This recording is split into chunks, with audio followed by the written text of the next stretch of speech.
네, 설명 부탁드리겠습니다. 네, 요거는 요 지금 소가 그 먹으려고 하는 게 네. 수경재배로 기른 보리새싹입니다. 네.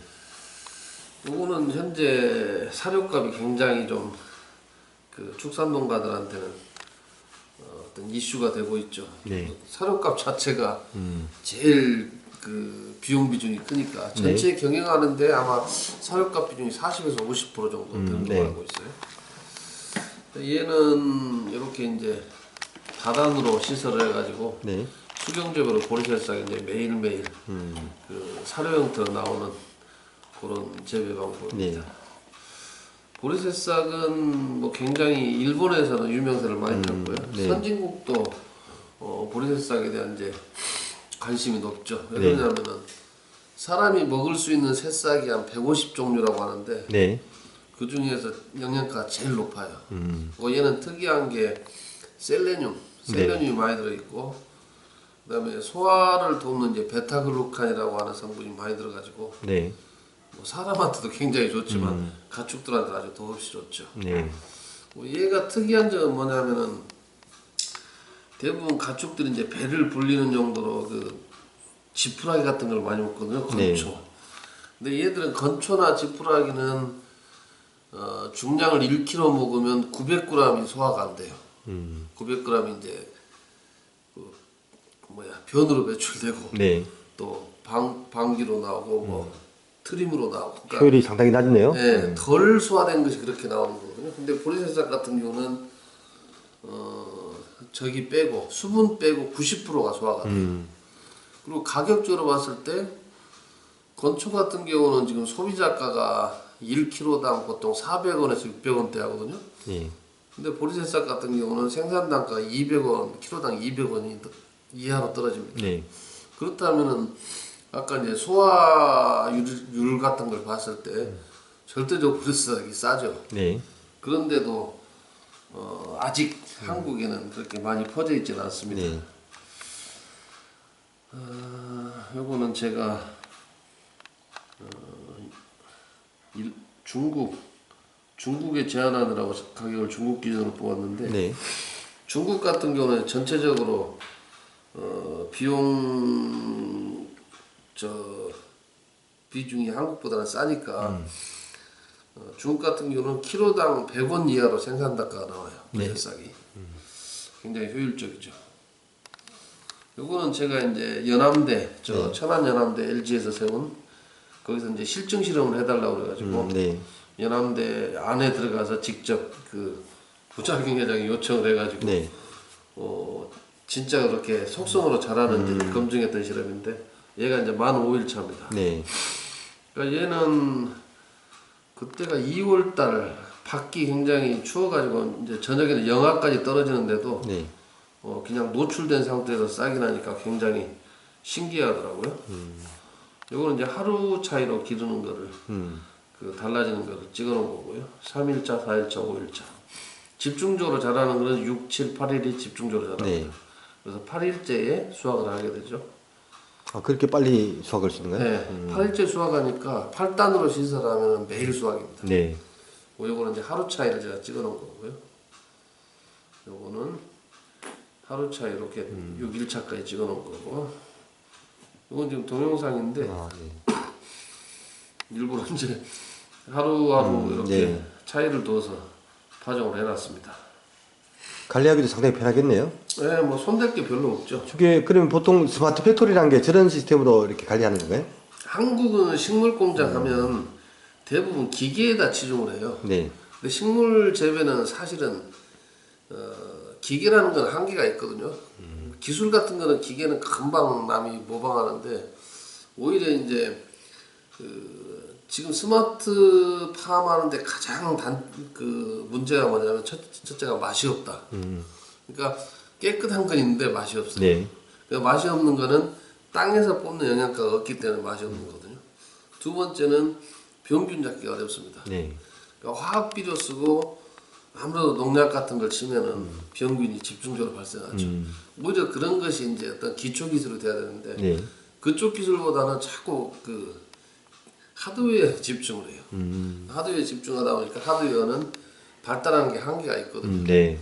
근데 현재 일본 같은 경우는 한국 스마트팜의 시장 규모가 거의 100배 이상 되는 걸로 알고 있어요. 아, 참. 예, 굉장히. 네. 근데 거기는 그 아까 제가 지적했던 하드웨어보다는 원리 기술이 더 많이 발달해 있습니다. 네.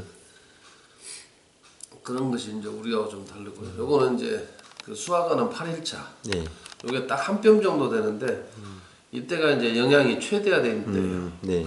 요게 지나면 9일차부터는 요게 다 셀룰로스로 바뀌어 버립니다. 네. 요거는 이제 뿌리 상태를 제가 일부러 보여주느라고 찍은 건데 보리새싹은 제일 중요한 것이 수경재배로 기르기 때문에 곰팡이하고 이끼가 많이 발생하거든요. 네. 근데 이제 그거 깨끗하다는 걸 보여주느라고 특히 이제 요 부분에 많이 발생을 해요. 네. 제가 갖고 있는 기술은 곰팡이 이끼를 어떤 천연적인 방법으로 네. 발생하지 않도록 하는 거고요.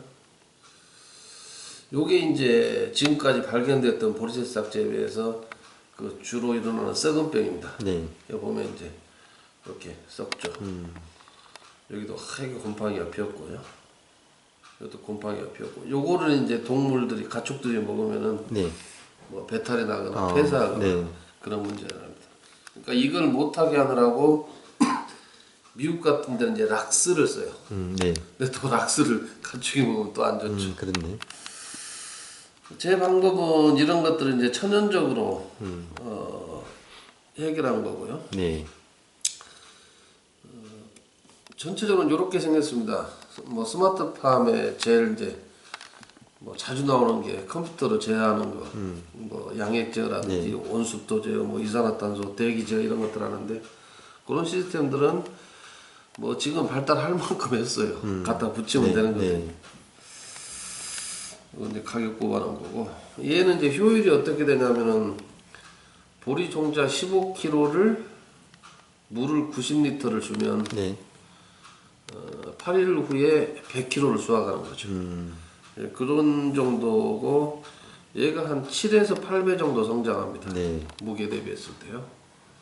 그 8일 만에 그 지금 5,000원 가량의 순이익이 킬로그램당 발생한다 이거죠? 근데 이게 보리 종자 가격이 사실은 제일 핵심인데 보리 종자는 싸게 획득하는 방법이 많아요. 종자 15kg에 3,000원 한다고요? 너무 싼 거 아닌가? 그거는 가격이 들쑥날쑥해요. 들쑥날쑥한데 중국 같은 경우는 지금 보리가 키로당 100원대 좀 싸죠. 네. 그리고 엄선된 그러니까 정선 과정을 거친 거는 최근 뭐 한 500원대까지 올라가는데 네. 그거는 이제 물량 어떤 구매가 될 때는 또 확 떨어지죠. 이건 제가 중국에서 했던 이제 아이디어인데 네. 저는 이제 사막을 3주 만에 초지로 바꾸는 것을 실험을 해서 성공을 했었습니다. 네. 주로 저는 이제 8가지 곡물을 심어가지고 그 중에 이제 보리를 선택을 했는데 네. 보리 같은 경우는 사막 녹화를 하기 되게 좋은 품목이거든요. 네. 그걸로 당해년도에 보리 수확해서 요걸 가지고 식물 공장을 운영한다. 네. 이런 이제 순환농법이죠.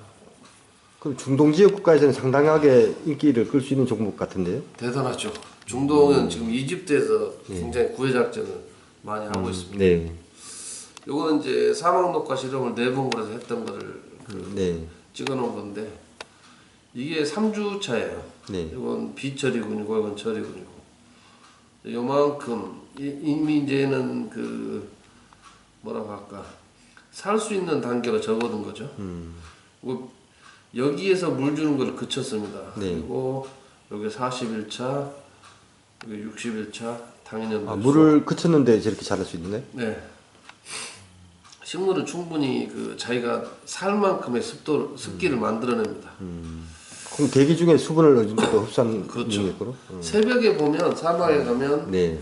온도차 때문에 이슬이 싹 내려앉아요. 네. 이거. 보글지가 밑으로 내리죠. 뭐 저희가 해놓은 거는 보면 요게 이제 9일차인데 네. 일반 사막에 심은 거는 이렇게 돼 있고 저희가 처리한 건 이렇게 돼 있는데 뿌리 볼륨이 벌써 한 3배 차이가 나죠. 이때 이미 그 완전히 이제 그 저기가 된 겁니다. 활착이 된 겁니다. 네.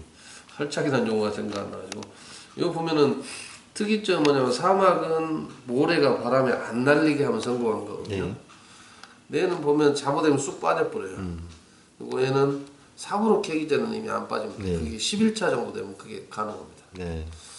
요거는 이제 새파랗게 덮었던 장면이고요. 한 500평 정도 저희가 사막 실험을 했었는데 그랬고 요거는 이미 모래가 덮여버렸고 네. 요쪽은 이제 줄기차게 남아있고 요렇게 되면 사막 녹화는 성공을 한 겁니다. 요거는 이제 뿌리가 이렇게 딱 모래에 쩔어 있는 것을 찍어 놓은 거고요. 네. 요건 동영상으로 이제 제가 요게 요는 비처리군이고 요거는 보면은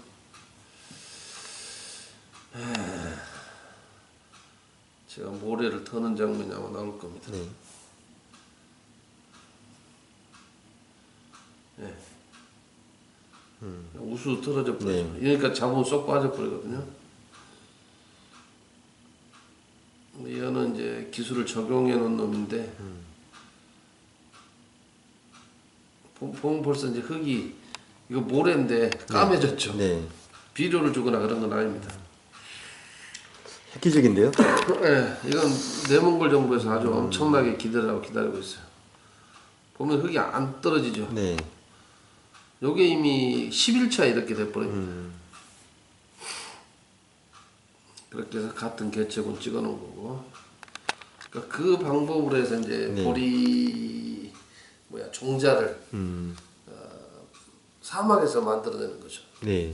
그러니까 그런 어떤 사이클을 갖기 때문에 결국은 종자만 싸게 획득하면 나머지가 다 내려가는 거예요. 네. 전체적으로는 보리 종자 가격입니다.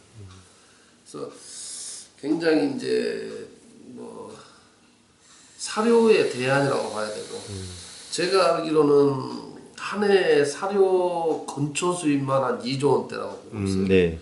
그렇게 알고 있는데 2조 원의 건초를 수입하느니 이런 식으로 해서 자체적으로 아. 사료를 생산하는 국가에서도 그러면 정책적인 차원에서 굉장히 집중적으로 좋은 투자를 해야 될 부분인데 네, 같은데 굉장히 좋은 거죠. 실제 절감되고 상당히 괜찮을 텐데 왜 수입 국가에서 대출 나오죠? 효과도 있고 네. 근데 이게 이제 외국 기술이 두 군데가 들어왔었어요. 그래가지고 아까 무슨 문제가 발생했냐면 그 곰팡이하고 이끼 이것 때문에 한번 부정적인 인식이 생겼었습니다. 네. 아 그거 안 돼. 근데 안 된다고 한 거는 다시 역전시키기가 되게 어렵고 네. 그러니까 그런 좀 사연이 있었던 거고 네. 이제 단가 계산도 해보니까 시설 단가에서 사료 차액을 뽑아내는 그 시점, 네. 그러니까 그걸 상쇄하는 시점이 대략 보니까 한 10개월 정도 돼요. 네. 그러니까 10개월 정도 되면 시설했던 가격이 사료 차액 때문에 싹 빠져나오죠. 1년도 안 된 기간에 네. 그럴 수 있단 말인가요? 넉넉히 봐서 1년으로 봤을 때 1년 차부터는 이제 역전되기 시작하죠. 네. 보통 젖소를 기르는 농가가 차교두수가 한 50마리 정도 되고 나머지는 이제 뭐 자라는 송아지, 순놈 이렇게 해서 다 해서 한 100마리 된다고 봤을 때 네. 1년 차액이 1억 원이 조금 넘게 발생해요. 엄청납니다. 예, 그럼 100마리 기르는 농가는 연봉 1억이 생기는 거거든요. 네. 근데 어떤 농가도 선뜻 돈을 내진 않아요. 왜냐면은 그 새로운 것에 대한 어떤 검증되지 않은 네. 두려움이 있고 또 농가들이 대부분 영농자금이나 이런 거에 너무 네. 어떻게 보면 의지하고 있어요. 네. 전체적으로 맞습니다. 봤을 때. 예. 그러니까 빚내서 하는 건 좋아하는데 투자해서 하려고는 안 하는 것이 현실입니다. 그러니까 이런 거는 한 번에 크게 하지 말고 예를 들어서 저 밖에 이제 컨테이너 타입 같은 경우는 한 10마리 정도를 먹일 수 있는 그 시설이 되거든요. 네. 매일 10마리 정도 먹일 수 있는 풀이 계속 나오죠. 네. 그러니까 그렇게 해서 낮은 단계부터 시작해서 괜찮다 이거 좋다 하면 늘리고 이런 방법을 써야 되는데 네. 돈 왕창 빚내서 땡겨다가 하는 걸 지금까지 해왔기 때문에 그런 사이클들이 그러면 이 공법이 이 기법이 이제 대표님이 세계 최초로 개발하신 아니요. 영국이나 미국은 있었어요. 있었는데 한국에서는 들어와서 퍼지려다가 안 된 거죠. 네. 그래서 저는 이제 어디에 그 저기를 뒀냐면 중점을 뒀냐면 천연적인 방법으로 이끼나 곰팡이를 제거하는 방법이 뭐가 있을까 하고 네. 거기에 매달렸어요. 그러니까 이런 건 안 보이는 거거든요. 기술이. 네. 그러니까 콩나물도 똑같은 겁니다. 제가 이제 여기서 콩나물 가지고 뭔지를 좀 했는데 네. 약을 안 치고 기를 수 있는 방법을 생각을 안 하고 그냥 약 쳐버려요. 이것도 똑같습니다.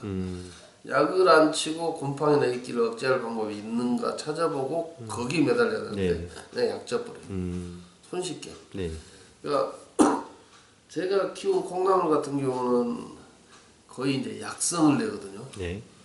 뭐 한 3, 4일? 3, 4일 정도 먹으면 일반 사람들이 이 콩나물 때문에 내가 달라졌다 이걸 느껴요. 그 정도로 강합니다. 네. 그러니까 제대로 기른 것은 사람한테 반드시 보답을 해줘요. 네. 뭐 우리가 제일 이제 흔하게 생각하고 값어치 없게 생각하는 콩나물도 대단한 효과를 냅니다. 그 이게 칼슘 이온수로 그러면 그 적용됐다는 그 얘기인가요? 칼슘도 역할을 하죠. 지금 한국은 칼슘이 전체 국민의 85%가 칼슘 부족 통계가 그래요. 네. 그러니까 10명 중에 8명, 8.5명은 칼슘을 부족하게 먹습니다. 네. 근데 칼슘은 식물이든 동물이든 뭐 단세포 뭐 동물이든 네. 사람, 그러니까 칼슘이 부족한 생명체는 다 병 걸려요. 식물도 그렇고 가축도 그렇고 또 뭐 성장하는 것은 아주 말할 것도 없고요. 네. 일단 여기까지는 끊겠습니다. 네. 네. 좋은 말씀 감사합니다.